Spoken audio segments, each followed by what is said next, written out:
Hello everyone, this is Defense Politics Asia, and this is the summary for the day of 390 to 391 for the 20th to the 21st of March. Let's start off with the breaking information, breaking news in case you didn't watch the quick update research Bakhmut. So previously I've mentioned that the Ukrainian forces have this salient and they will have to redraw in order to prevent getting encircled. This actually happens. Deep State UA in their mapping have updated, and it shows that their salient, this bulge that they were in, has been reduced to, they have reduced to just like this. However, the Russian forces continue to be attacking in some kind of a pincer to try to encircle this force. Is still ongoing, and this is actually recognized by Ryba, the pro-Russian source, as they mentioned that in the area of Sobashivka and Budenovka is actually this area here. Sobashivka is this area here, and they are moving towards each other, covering the enemy in a pincer. So this is just not me saying, but the pro-Russian source is actually exactly saying this as well. The fighting was reported on the 20th as well, and on the 21st they are trying to capture the road along Maryskovska Street. This is the street that they are trying to capture, and there is also geolocation of Russian forces here, as per reported by Deep State UA. So this actually confirms that the Russian forces is actually in this area here already, and given that they are here and they got shelled by the Ukrainian forces, which means that the area that they are in is probably a lot bigger. So that suggests that this front line is actually likely to be correct. And there is also geolocation of Russian forces at this position, according to Deep State UA, which means that the actual Ukrainian line might actually be around this. It's not going to be so near because they fire artillery on this position, and so it's definitely closing. This entire line is going to be straightened in this way, probably very soon, and the fighting here is being reported in South Bakhmut by Deep State UA, as they confirm the movement of the front line northward from the Mariupol cemetery region, and which is actually this is the cemetery area. So the Russian forces have moved northward, and so pretty convenient to have cemetery there. And the fighting is, as per the reporter on the other side, by Ryba at Budenovka region. The Ukrainians launched a counter-attack near the Avdiivka stadium. The Avdiivka stadium, as you can see, is actually here, and the Ukrainian forces launched a counter-attack to push back the Russians, hopefully away from the center of the city, so to prevent a incursion that may break the line, or go into the rear of the Ukrainian side. And there is also fighting reported along the Kosunskogo Street, or along this area on the southwest of Bakhmut.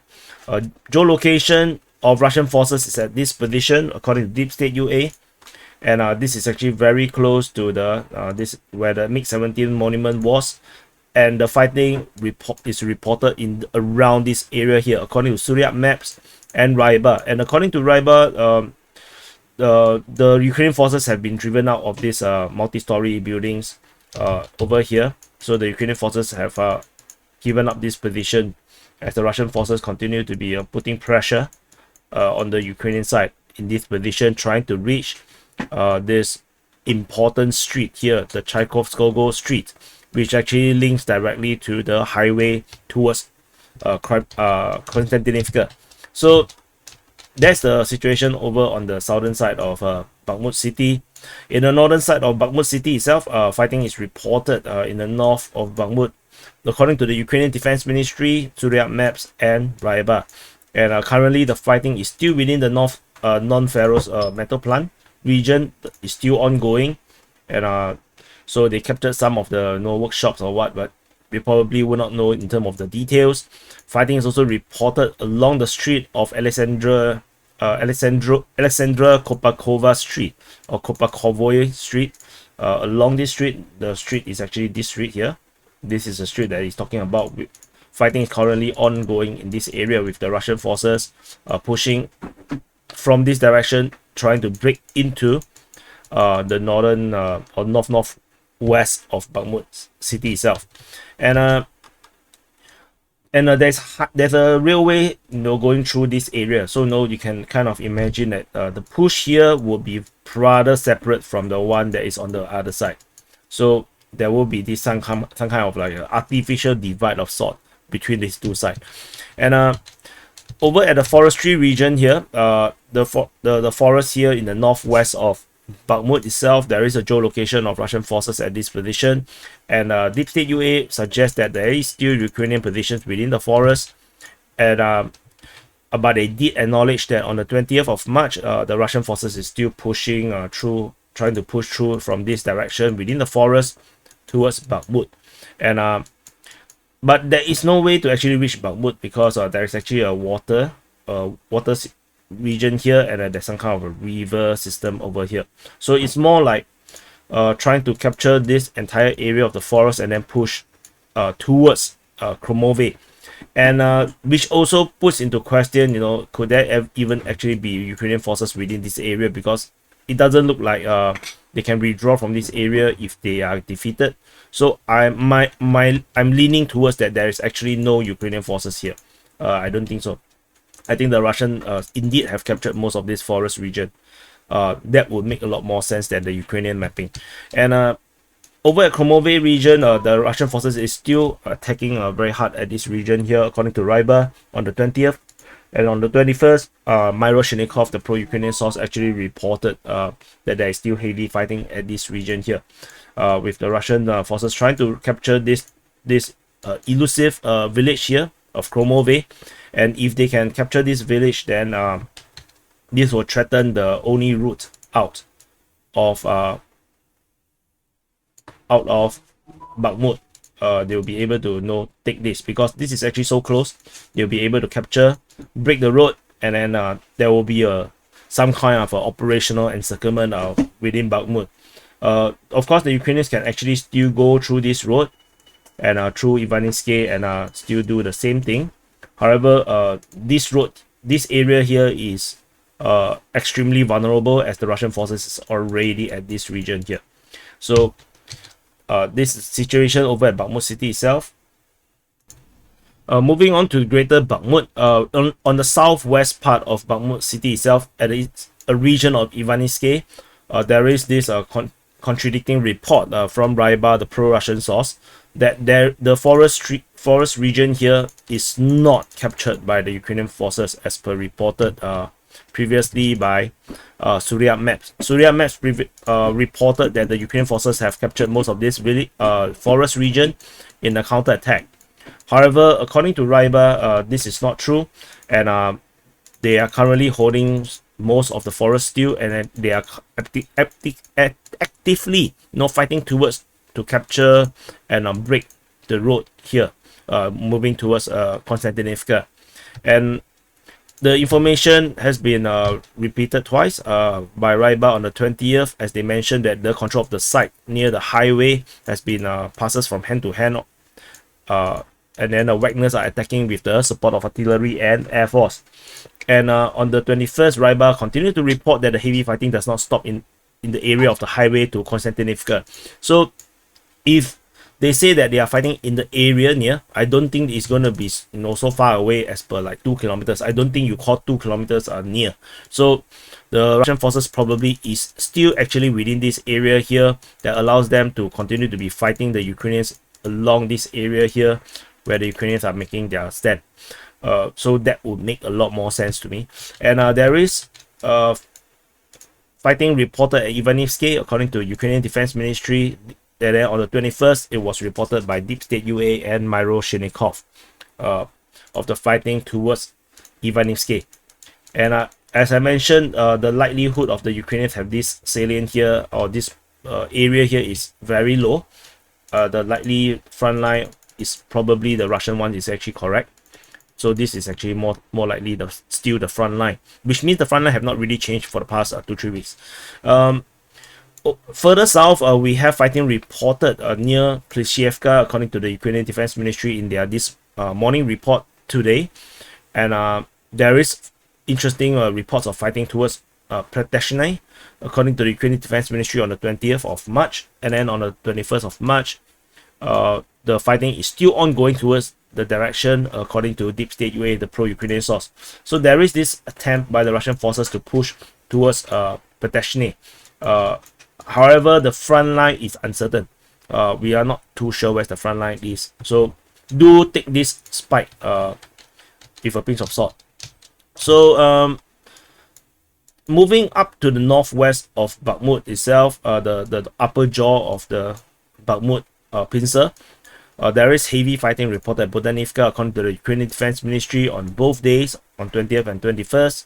And there are fighting also reported at Krychorivka, according to Deep State UA and Ryba, on the 20th. And there is fighting on the 21st as well, according to the Ukrainian Defense Ministry. The main thing is about the fighting around this region, with the Russian forces seems to have taken grounds within this area here towards Krychorivka. In the north of Krychorivka, there is also fighting being reported, probably within this forest region here. This is reported by Deep State UA, as they are the only source talking about a move or a advance towards Novomakove. And this reported on both days, 20th and on the 21st, which means that the Russian forces is making a major push south of Orikhovo-Vasilivka and towards the canal over here, this canal. And it's less of trying to capture this, but more like trying to reach this front line and build their front line along the canal. And at Orikhovo-Vasilivka, the Russian sources continue to map that half of Orikhovo-Vasilivka has been captured by the Russian forces, with reports from Ryba. And Deep State UA also reported that the fighting is still ongoing over here. And on the 21st, the Ukrainian Defense Ministry does acknowledge the fighting is still ongoing at Orikhovo-Vasilivka. And in the north of Orikhovo-Vasilivka, we have fighting reported towards Minkivka, according to Deep State UA, on both days, and also fighting towards Pravilia on the 21st, which means the Russian forces is still pushing in this direction towards Pravilia and Minkivka. This is actually a triple threat, Pravilia, Holubivka, and Minkivka, and this like the ultimate defense, the Ukrainians can do to try to keep the Russians at bay. If the Ukrainian forces lost these three locations, as you can imagine, there isn't really much behind it. Maybe just this forest line here, and then the Russian forces will be able to fan out again, and probably secure along the entire of the canal region. Yeah, so these three locations definitely the Ukrainians will want to hold it. So that's all from the Bakhmut front. And before I go into the next big front line, which is Avdiivka, is at Sevastopol, that there is some reports. This happened on early morning in local time, where 3 Ukrainian naval drones was attempting to attack some targets within this Sevastopol Bay, probably the Black Sea Fleet. However, they were spotted and then they were destroyed within a span of 15 minutes. All 3 was destroyed. Apparently, they are destroyed by rifle detachment. Very curiously, they are destroyed by rifles. So this is actually quite a big thing, I would say, because if it succeeded, then it will definitely make international news. Moving on into the Avdiivka front. So just before I start, I also want to tell you guys that if you are interested to access this map, do check out the Patreon.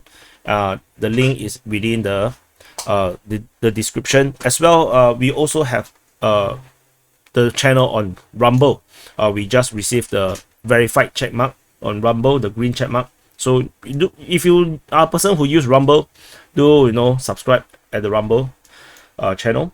Is also in the description. So in the Avdiivka region, so some clarifications at the region of Stepov.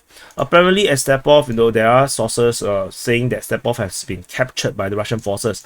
This has been debunked by Deep State UA and Ryba, both of DPA's primary sources, saying that this is not true. The fighting is still ongoing. And on the 21st, apparently the fighting is still ongoing at Stepov because the Ukrainians has been sending reinforcement to try to hold the line around here. However, it does seem to suggest that the Russian forces are going around Stepov because the Ukrainian Defense Ministry continued to report fighting at Badaichi on both days. And this is very interesting because they did mention fighting at Stepov or Stepove. However, they still mention about Badaichi in the same statement. You see, Stepove, Badaichi. So it does seem that the Russian forces might be going around Stepove despite the Ukrainians' attempt to hold the line around here. And the Russian Defense Ministry on the 20th reported that they are moving towards Semenivka. Semenivka is actually this position here. So which suggests that there might be a push from the southern part of Stepove. So on top of the one that's moving from the north, there is one actually moving from the south. So that is actually quite interesting. And moving on to the northern part, there is interesting fighting reported at Krasnohorivka again, which is the position that was already captured by the Russian forces. So I suspect that the fighting is actually in the northern part of Krasnohorivka, where the Russians are pushing north. And then there is also fighting reported at Novokalinove on the 21st, and also fighting reported at Novobakhmutivka. So similarly, Novobakhmutivka is probably likely to be the one pushing northward, or maybe pushing northwestward in this direction. That could also be possible for them to actually call out this name. So that's all from the northern part. There is fighting reported at Kayamka on the 20th and 21st. Ukrainian forces continue to hold the line very well over here. And over on the western part of Avdiivka, there is additional information coming out about the incursion into the southwest outskirts of Avdiivka. Previously, we have military chronicles talking about fighting in the area of Kreminna and the 9th quarter on the side of the street, which is actually they are talking about this region here.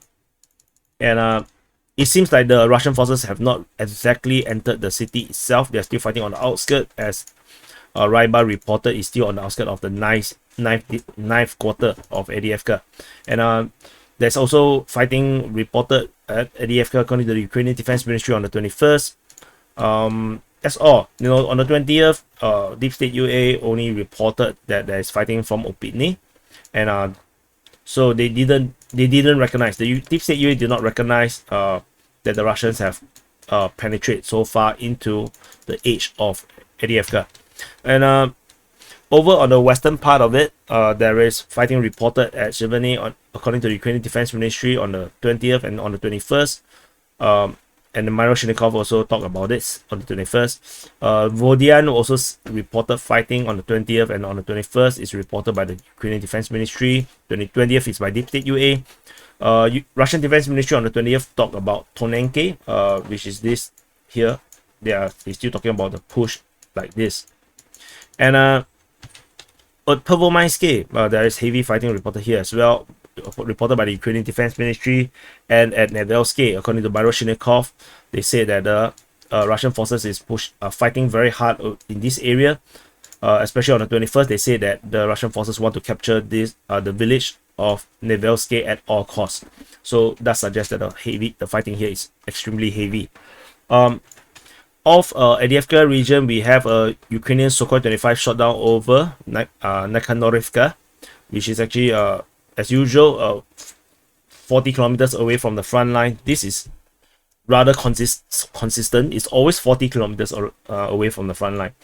And now we move to the let's go to nearby Marinka. There is fighting report at Marinka on the 21st, Boyeda on the 21st, according to the Ukrainian Defense Ministry. The Ukrainian Defense Ministry also reported fighting at Novomihailivka.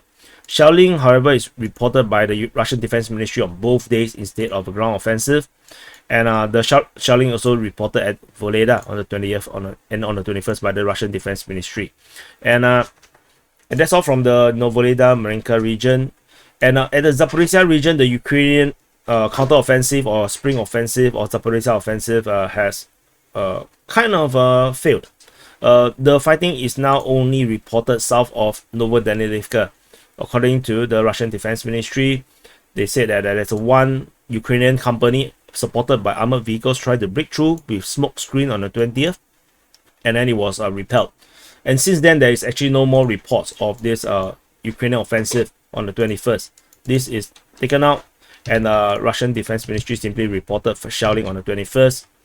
And it seems like that's it. The Zaporizhzhia offensive for the Ukrainians probably ended, I guess, just as badly as the Russian Zaporizhzhia offensive.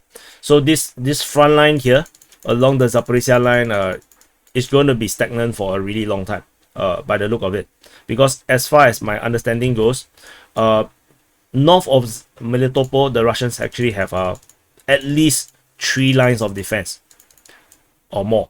So any attempt by the Ukrainians to try to penetrate to capture Melitopol is likely to end in a lot of pain.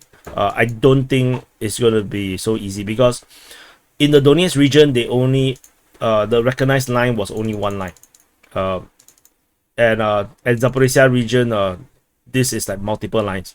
It's quite scary. So I don't think any offensive within this region is going to be practical at all. And moving on into the Crimean front. At the Crimean front, we continue to see the same fightings reported again and again, with no clear sign of frontline changes. Fighting is reported at Kreminna, or actually more like the Siversk forestry near Kreminna, this region here. There's also fighting reported at Dibrova, according to the Ukrainian Defense Ministry. Yampolivka, according to Wogonzo, and Terny, Wogonzo, Nevsky, Wogonzo, and then Mykievka, Wogonzo. So these all on the 20th. This one is on the 21st, and which means that the Russian forces continue to be pushing in multiple directions within the front line, and technically it's basically the same thing that we are seeing almost every day. Nothing particularly special, with the Russian Defense Ministry continuing to just report on shelling at Nevsky, Terny, Yampolivka on both days, and Torsky on the 21st, and this is pretty much the Crimean front. And over at the Siversk Front region, we have shelling reported at Krychorivka. According to Wogonzo on the 20th and Ukrainian Defense Ministry on the 21st, the Russian forces is pushing for Bilohorivka. And fighting is also reported at Bakhmut on the 21st, according to the Ukrainian Defense Ministry, and as well as at Vasily. The push over the line of Vasikivka, Fedorivka, with Rozdalivka is not mentioned. There is this push here. Interestingly, it's not mentioned at all. The push is now only reported at Vasily, Bakhmut and Bilohorivka. And there is shelling reported at Pazeno, according to the Russian Defense Ministry, which the Russian name is Petrovskoye. And yeah, that's all from the Siversk Front. And moving on to the Svatove region, we have shelling reported at Masuzarivka and Stemakivka, according to the Russian Defense Ministry. Novoselivsky is a bit complicated. The Russian and Ukrainian the Wogonzo and Ukrainian Defense Ministry mentioned Russians attacking at Novoselivsky, and then on the 21st, the Ukrainian Defense Ministry continued to say the same thing. However, the Russian Defense Ministry only mentioned shelling at Novoselivsky on the 21st, so you will assume that the Russians are pushing. However, information from the Zapat group of forces on the Russian side reported that the Ukrainians are the ones having the forces moving towards the Russian lines, and then two groups were detected and so-called destroyed, and so which means that there is also some kind of Ukrainian push into this towards the Kuzemivka region. So it's very complicated over here. So Yeah, and there is also Berestove. So the one group is actually at Novosibirsk, the other group is at Berestove. So it could also be a possibility that the Ukrainians are trying to penetrate between the two village, and then they got actually detected and destroyed. So that could also be possible. And the Berestove was reportedly seeing shelling on the 20th. But this attack is actually reported on the 21st, so it's unrelated probably. And nearby, there is a Ukrainian Mi-8 shot down over Kolesnikivka, and that's happened on the 20th. And moving on to the Kupyansk front, at the Kupyansk front, it's largely very quiet except at Masyudivka. We actually see the Ukrainian Defense Ministry reported the Russians are attacking within this region here at Masyudivka. Kreminna, we actually do not have anything. And then the Russian Defense Ministry only mentioned shelling at Voronezh on the 20th and on the 21st. And that's all from the Kupyansk front. And I believe I've covered everything. So thank you for watching. Press the like button, subscribe, and I'll see you in the next update.